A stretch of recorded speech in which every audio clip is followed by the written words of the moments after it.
September 10th, UFC 279. You return to the cage, man. This is your sixth straight fight in Las Vegas, but this time it's not going to be at the UFC Apex. You'll be fighting in the T-Mobile Arena. How do you feel about being back competing, in front of a crowd inside of an arena? It's been a while. Yeah, it has been. I think the last time that I fought a pay-per-view in the UFC was when I fought Ishihara in my second UFC fight, and ended up losing that fight. So I feel like this could be maybe a story of redemption. And then also, last time when I fought on a pay-per-view like this, it was Diaz who surprised the world and beat McGregor. So maybe he'll do it again. Yeah. I was looking at that too, man. I was looking way back on your record, and yeah, the last time you did compete in Vegas on a pay-per-view was the Diaz versus McGregor fight, UFC 196. What do you remember most about that chaotic week, man? Because that was a very interesting fight week.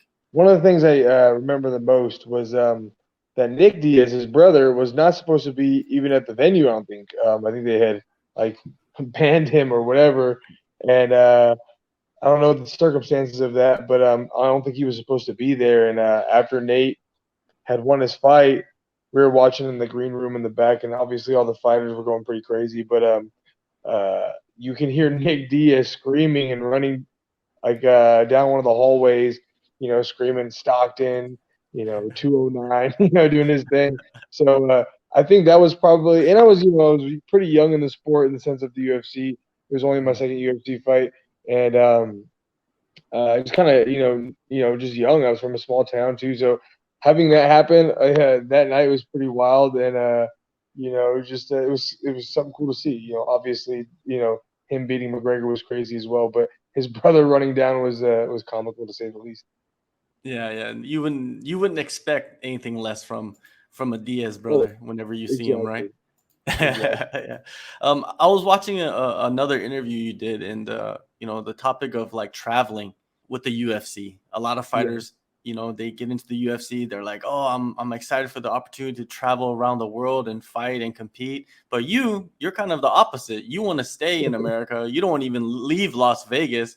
Why is that? Why are there more benefits staying stateside rather than going abroad for you?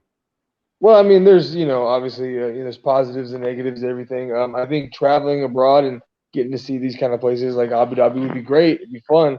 But I'd rather do that like on vacation. During fight week, we were focused on our weight. We're focused on the fight. So it's not like you're over there, drinking, eating whatever you want, enjoying yourself in that sense on vacation. And so, for me, it's a business trip for me. So like, if I can keep it as close to home as possible, it's great. But also, I live in Vegas right now, and I train every day in Vegas, and there's something about the atmosphere here. It's a dry heat, and so it takes a little bit of getting used to, and it's something that I'm already acclimated to. And obviously traveling certain places, you got to acclimate to it, and sometimes just that fight week is not enough. They wanted me to possibly fight UFC London July 23rd against Nathaniel Wood.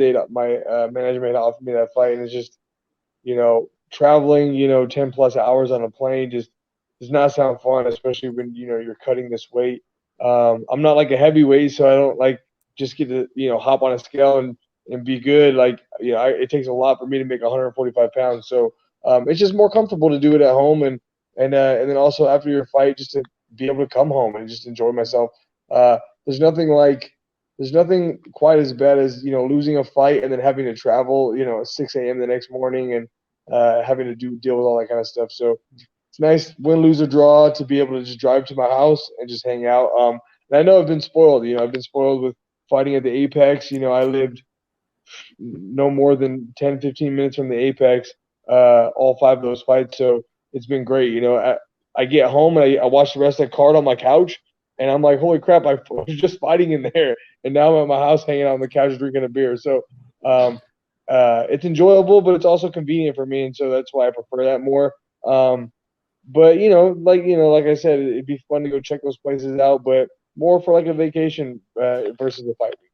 And you hinted on it during when you were talking about like traveling back from another country, especially if you lost and you were in a war and you're all beat up and you're bruised up, you got stitches. People are looking at you, man. Like, really like staring at you, right? How does that feel, you know, being a fighter and like people staring at you? You can't really say nothing to them about it because, you know. Yeah, it's kind of a weird situation. I mean, I still kind of get in these weird situations as it is. I don't consider myself to be famous by any means of the imagination, but I run into people that have watched me fight, and it's kind of a little bit of a surreal feeling when you run into people that recognize you. Because I don't even feel like I'm just the I kind of an average UFC featherweight. I'm nobody special. I've had some pretty fun fights, so I guess I'm more of a fan favorite in that sense. But I'm not like superstar by any means. I'm not Sean O'Malley. I'm not Conor McGregor. I'm not getting spotted everywhere I go. But yeah, especially after a fight, the last thing I want to do is talk to people about my fight, especially if you've lost a fight. And then most times, most often than not, regardless of how quick the fight is, you're probably dealing with some soreness, some fatigue, and like you said, sometimes you got to get stitched up. Some of these guys, break their legs, so you got to deal with that kind of stuff. And I can't imagine how hard that would be, breaking a leg or having to deal with any kind of serious medical situation, especially abroad if you're in a different country, and having to figure out your travel back. Because I mean, if you broke your leg, or had some some pretty bad head damage, and you're like I know that there was a couple of guys, I can't remember who exactly they were, but they had to they had to switch their flights because they weren't able to fly back the next day because of so much swelling that they had going on. So those kind of things are just, those are headaches you got to deal with. But if I can avoid them, might as well. And so I always tell my manager, if we can keep it close to home, that's great. If not, at least in the country is great. Yeah. I would love. I prefer that than going out of the country. Yeah, definitely. You know, if you turn, I don't know if it's embarrassment, but facing the fans, if you turn it up like to 1,000,000, you remember when Ronda Rousey went to Australia and she had never lost, and Yeah. she went over there and she got head kicked and lost her title, and then when she came back facing the cameras at the airport, I feel like that kind of crushed her, and it could crush anybody, right? It doesn't have to be on camera. It could be like just a regular person coming up to you and asking you about the fight, right? Yeah, for sure. I mean, like I said, the last thing you want to do, especially after losing a fight, is to talk about your fight, especially if it's like pretty fresh in your mind. I mean, if you go out and go win a fight, it's great. Everything's sunshine and rainbows. I'll sit and talk and have a beer with everybody after my fight. Especially if I won my fight. But when you lose a fight, I think most people want to just kind of separate themselves. I mean, even a good example probably is like Dominic Cruz. Like, what is he doing today? He's probably at home, or he's probably wherever he feels comfortable. Probably taking some time and just trying to digest what happened. And it's hard to be able to digest what happens. If you have people coming up to you asking, "Oh man, I watched your fight. Sorry you got knocked out." It's like, and then what do they say to you? And some people get so excited they start a conversation with you, and then realize, it's probably not the best thing for them to be doing, and then then it kind of puts you in an awkward situation. So, if I can avoid those kind of things, that's what I want. For sure, for sure. Now, your fight coming up, you're facing Hakeem Dawodu. He's 6-2 in the UFC. Man, whenever they block you in to fight somebody, it's just like guys that are just action packed. Your whole run since you returned to the UFC is like Sean Woodson, Leighton Landwehr, Sungwoo Choi, Charles. Come on, like the list is long, man. Why do they keep putting you in these fights, man? Or you're requesting them? You know what? I love it. No, actually, the only the only fight that I ever requested since I've been back since the Woodson fight. I've requested a lot of fights, but the only fight that I requested and got was a Steven Peterson, which I'm so happy that it happened because that was by far the most financial beneficial fight for me. And then not only that, it was just a fight of the night, and people were arguing that it could be like fight of the year, but obviously, it was early on. It was February, so there's gonna be a lot of good fights. And I mean, even the Nate Landwehr fight last night was crazy, just like mine was with Peterson. So, but I enjoy those things. I'd rather fight a guy like Dawodu than someone that is trying to eke out a decision win over me by possibly just trying to keep it boring and like wrestling me down or something. I think the matchmakers do a good job, especially when they know like a guy like me wants to stand and bang, and Hakeem's been known to do the same. And so, even his fight over in Abu Dhabi, he was screaming at I can't remember who it was, that Dagestani striker guy, but he was like screaming at him, and that's kind of like my similar style. So I look forward to getting in there and really mixing it up with him. And if the fight goes the distance, it's going to be quite the fight and quite entertaining.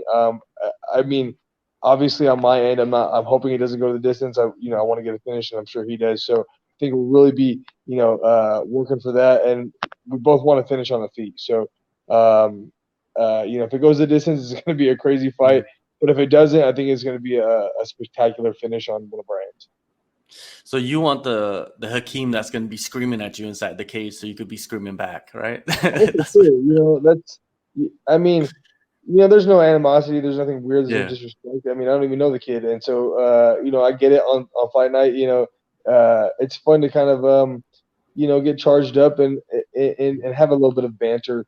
I think he was doing that more with the guy in Abu Dhabi because that guy had missed weight by 4 or 5 pounds, and then I think Hakeem just could have been a little bit of frustrated with that, and maybe was letting that out then. When you look at Hakeem, a lot of people will say he's a striking specialist, but do you see outside the striking, what do you see?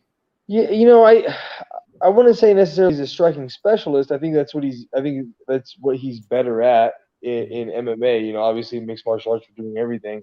I think he's good, a good striker. I think he's got some good power. But I've noticed he seems like a guy that's willing to just be okay with winning kind of a boring decision on the feet, like tit for tat, like not really get like super down and dirty. Like I did with Peterson, like me and Peterson or Nate Landwehr, like us kind of guys are willing to risk getting knocked out and make it a little dirty in there. And so I think Hakeem is great when he can keep it clean and be a clean striker. But I can be as dirty as it comes, and I try to be clean as well. But sometimes when you get hit, you just decide that the technique goes out the window. And so I think he might have a hard time dealing with that. My pace is crazy. My cardio is good. And so I think if I can keep it a little bit more dirty and really mix things up, I think I can make it a long night for him and really frustrate him. You've had so much success in your last couple of fights. When you step in front of an opponent now compared to, let's say, 5 years ago, do you see things differently?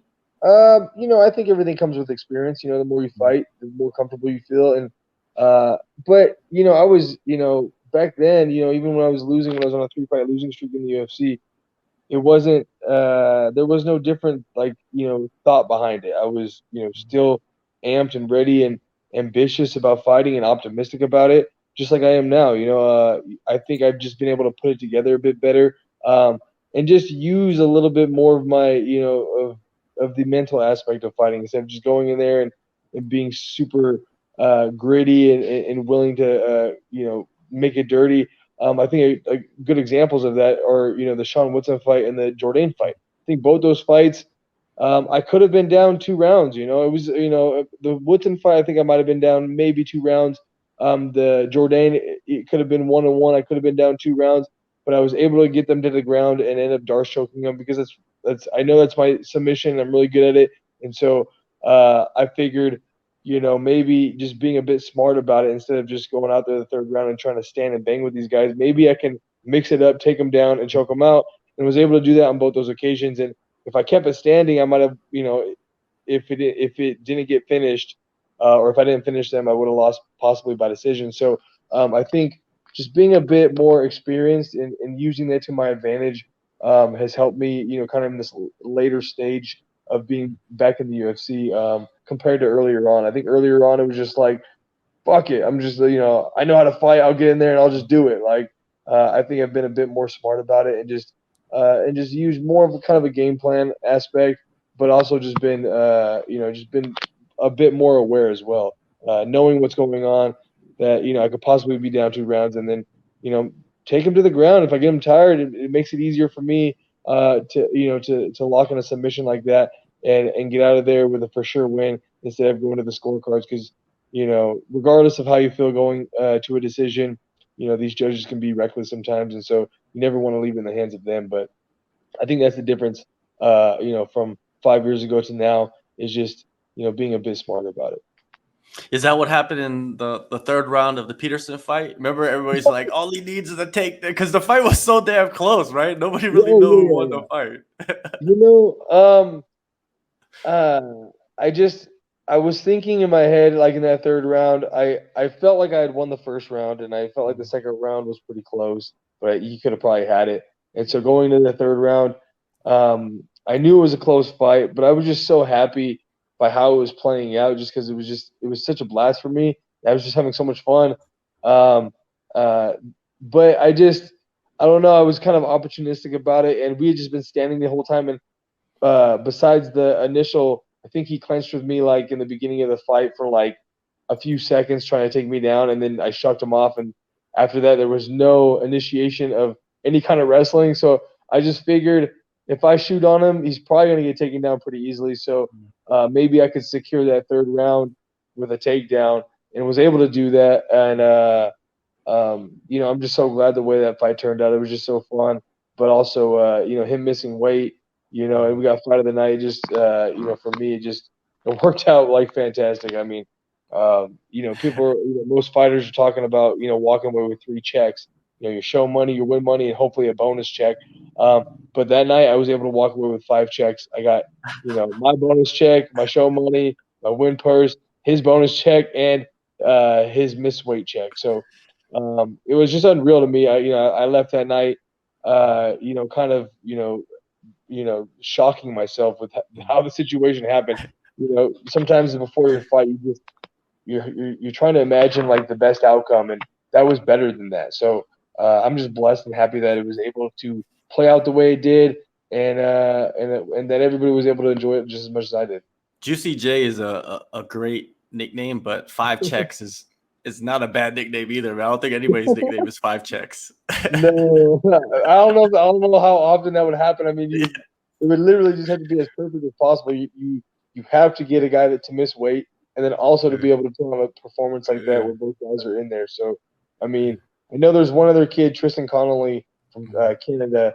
I've trained with him a handful of times, but he fought Michael Pajeda. Yeah. But he did short notice. Pajeda missed weight. He got fight of the night, and he got 5 checks. And I thought that was absolutely insane. And then when I did it, it was like Tristan was down here training at the time, and I was all like, "Man, we're 5 checks brothers." I think me and him possibly might have the only people to do that. Actually, you know what? I think Chito Vera did that as well. Chito did that 2 fights ago. Rob Font missed weight, and I think they had fight of the night.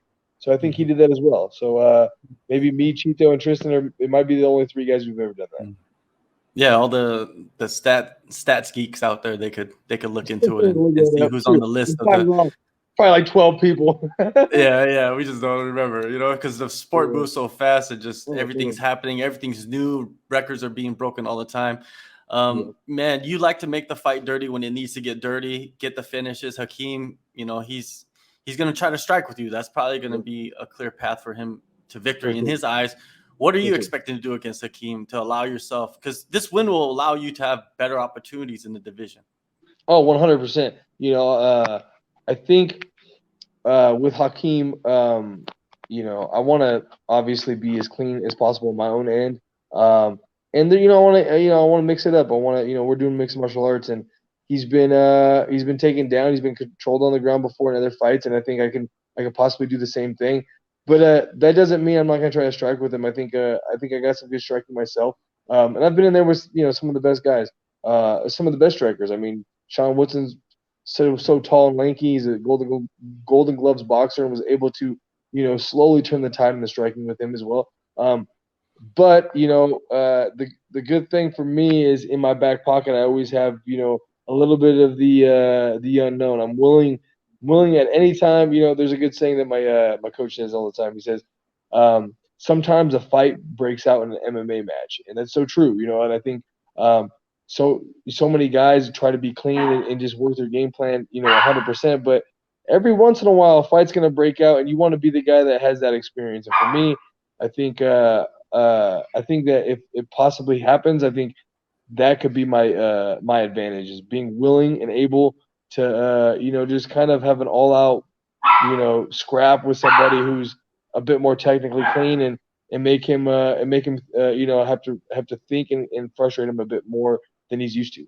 In the main event of UFC 279, Nate Diaz will have this opportunity to pull off one of the biggest upsets, I think, and he did it at UFC 296 when you're last time you were on the pay-per-view. Yep. Do you see him doing the same thing? Do you feel like, you know, he's finally at the end of his rope now, or do you feel like, yeah, Nate's gonna go in there and he's gonna do his thing and shock the world? Oh, I would be hard pressed to tell you that I think that Diaz is going to walk away the winner, but I'm rooting for him, and you know, if he does, it'd be absolutely insane. If Chimaev wins, it's like, okay, yeah, he was supposed to win. But if Diaz goes out there and wins, it's just going to be one of those situations. The same with when he choked out Conor McGregor. It was like, it was one of those unreal, unforgettable moments in the UFC, and so it'll be interesting to see how the fight plays out. I know Nate's very durable, but I mean, I think Chimaev's a whole different kind of animal. I think the fight with Burns kind of humanized Chimaev a little bit, but still, I mean, Burns hit him with an atomic bomb, and he was able to eat it and still win that fight. So I just don't see a guy like Nate Diaz being able to, you know, to knock Chimaev out. I mean, I know Diaz is more of like you know, a thousand punch kind of guy, and it's a 5-rounder, so who knows? But Chimaev is he just looks so incredible lately. I mean, just, you know, in his entire career. So I think that Chimaev's gonna win, but I'm rooting for Diaz. All right, September 10th, UFC 279, Las Vegas. Juicy J, thank you so much, man, for the time. All the best in your fight. Oh, thank you, brother. I appreciate you having me on, and